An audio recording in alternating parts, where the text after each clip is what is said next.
আসসালামু আলাইকুম প্রিয় দর্শক, আমাদের অনেক অনেক শুভেচ্ছা জানাচ্ছি ডাক্তার আলী গিফটিং সেন্টারের পক্ষ থেকে। আজকে সম্মানিত দুজন পেশেন্টের রিভিউ নিয়ে হাজির হয়েছি। কাকতালীয়ভাবে দুজনের বাড়ি একই জায়গায়। ওনাদের দুজনের বাড়ি হচ্ছে পঞ্চগড়। একজন হচ্ছে সিয়াম, হচ্ছে ক্রিকেটার এবং ভালো ব্যাডমিন্টনও খেলে। আরেকজন হচ্ছে ছোটন রায়, তো ভালো ফুটবল খেলে। তো দুজনের বাড়ি পঞ্চগড়, এই জন্যই আসলে একই জায়গায় দুজনের বাড়ি হওয়াতে মনে হলো দুজনের একটা রিভিউ নেই। সিএম এর অপারেশন হয়েছে আজ থেকে 3.5 মাস পূর্বে, আর ছোটনের অপারেশন হয়েছে আজ থেকে 48 দিন পূর্বে। তো আমরা শুনবো ওনাদের কথা, যে ওনারা কিভাবে অ্যাক্সিডেন্ট করছিল, অ্যাক্সিডেন্টের পরে কেমন ছিলেন, এখন কেমন আছেন, সবই আমরা শুনবো। সাথে আছে আমি ডাক্তার মারিফুল ইসলাম, অ্যাসিস্ট্যান্ট প্রফেসর, জাতীয় অর্থোপেডিক হাসপাতাল ও পুনর্বাসন প্রতিষ্ঠান, যাকে আপনারা পঙ্গু হাসপাতাল নামে জানেন। তো আমরা প্রথমে যাচ্ছি আমার সিএম এর কাছে। সিএম, তোমার কিভাবে সমস্যা হয়েছিল, কি সমস্যা হয়েছিল? স্যার, আজ থেকে প্রায় 3.5 বছর আগে তো ব্যাডমিন্টন খেলতে গিয়ে আমি পড়ে যাই। পড়ে যাওয়ার পর পাটা টুইস্ট হয়ে যায় এবং একটা কটকর শব্দ হয়, যে আমার পাটা কিছু একটা করে শব্দ হলো। তো পড়ে যাওয়ার পর আমি একা উঠতে পারতেছিলাম না, তো আর কি হেল্প নিয়ে উঠলাম। উঠার পর যখন একটু হাঁটতে গেলাম, আবার পাটা সরে যায়, আবার পড়ে গেছে। এই যে একটা কথা বললো যে একা উঠতে পারতেছিল না, আরেকজন হেল্প নিয়ে উঠে, এটাই কিন্তু ইন্ডিকেট করে যে এসিএল টিয়ার। তারপরে তারপরে তো এইভাবেই চললো। তখন কোনো ডক্টর দেখেনি, তো এমনি পেন কিলার খাইছি, খাওয়ার পরে খুব সুস্থ ছিলাম। তো গত 1 বছর থেকে হঠাৎ করে সমস্যা বেশি হয়ে গেছে, মানে হাঁটতে গেলেই পাটা ব্যালেন্স পাইতো না এবং ব্যথা হতো। তো তারপরে আর কি আপনার কাছে আপনার ভিডিও দেখা এবং তারপরে আপনার কাছে অপারেশন করলাম 3.5 মাস হয়েছে। এখন তোমার কি অবস্থা? তোমার হাঁটা চলা, ওঠা বসা কোনো সমস্যা আছে? স্যার, এখন আলহামদুলিল্লাহ একদম আমি আগে যেভাবে মানে আগে যেভাবে চলাফেরা করতাম প্রায় একদম ওইভাবে হয়ে গেছে। তোর মনেই হয় না যে অপারেশন করছো, মানে এটা তো মানে গুড ফিলিংস, তাই তো? খুব ভালো লাগে, ওঠা বসা সবই পারো না? ওঠা বসা এমনকি আমি নামাজও বুঝতে পারি। মাশাআল্লাহ, ভেরি গুড। আশা করি আরো 3-4 মাস পরে তুমি আবার স্বাভাবিকভাবে খেলাধুলায় ফিরে আসতে পারছো। আচ্ছা, আমরা ছোট রায়ের কাছে যাচ্ছি। তোমার কিভাবে সমস্যা হয়েছিল? স্যার, আমি হচ্ছে 2021 জানুয়ারির ঘটনা স্যার, আমার 4 বছর 8 মাস পূর্বের ঘটনা। তখন আমি হচ্ছে খেলতে গিয়ে পা ফেসে গিয়ে পড়ে যাই। পড়ে যাওয়ার ফলে এই পা হচ্ছে চাপ খেয়ে পড়ে যায়, বাট উঠতে চেষ্টা করি, উঠতে পারি না এবং কারো সাহায্য নিয়ে উঠলাম। উঠার পরে দেখি যে পা একদম ফুলে গেল।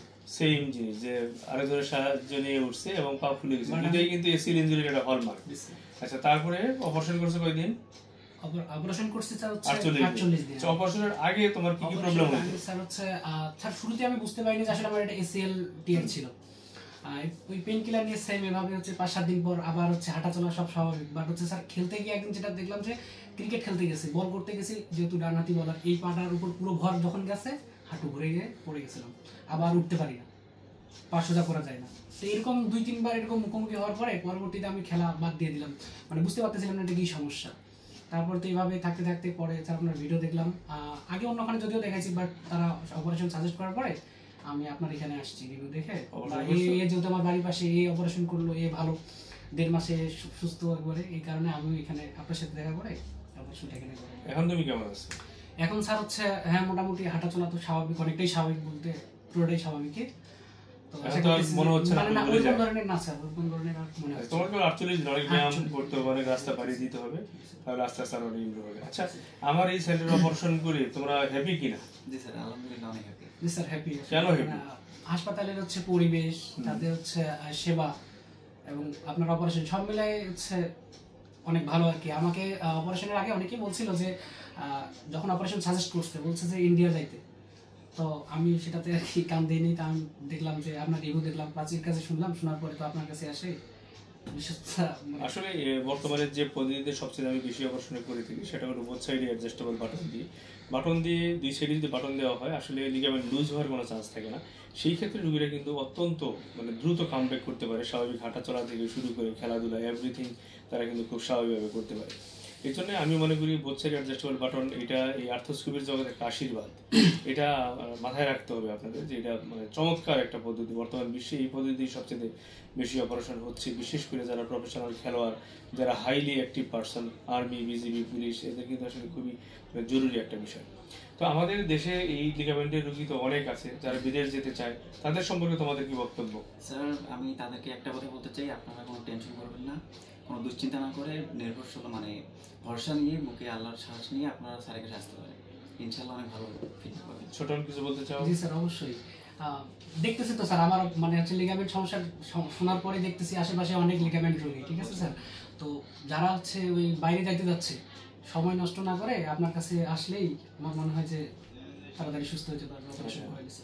সিয়াম ছোটন দুজনেই কিন্তু আসলে অনেক মূল্যবান তারা মন্তব্য প্রদান করছে। আপনাদের দুজনকে অনেক ধন্যবাদ এই মূল্যবান মন্তব্য প্রদানের জন্য। আশা করি এবং দোয়া করি যে আপনারা খুব দ্রুত আরও সুস্থ হয়ে যাবেন এবং খেলাধুলার মাঠে আপনারা খুব দ্রুতই ফিরে আসবেন। তো সম্মানিত রোগীদের উদ্দেশ্যে বলতে চাই, হাঁটুর নিয়ে আসলে টেনশনের কোনো কারণ নেই। সেটা হাঁটু রিলেটেড লিগামেন্ট ইঞ্জুরি হোক, মেনিসকাস ইঞ্জুরি হোক, অস্টিওআর্থ্রাইটিস হোক, যাই হোক না কেন আপনারা নিশ্চিন্তে চলে আসতে পারেন আমার এই সেন্টারে। আশা করি আপনারা আমার এই সেন্টার থেকে বিশ্বমানের সেরা চিকিৎসাটাই পেয়ে থাকবেন। আপনারা সবাই ভালো থাকবেন, সাথেই থাকবেন। আসসালামু আলাইকুম ওয়া রাহমাতুল্লাহ।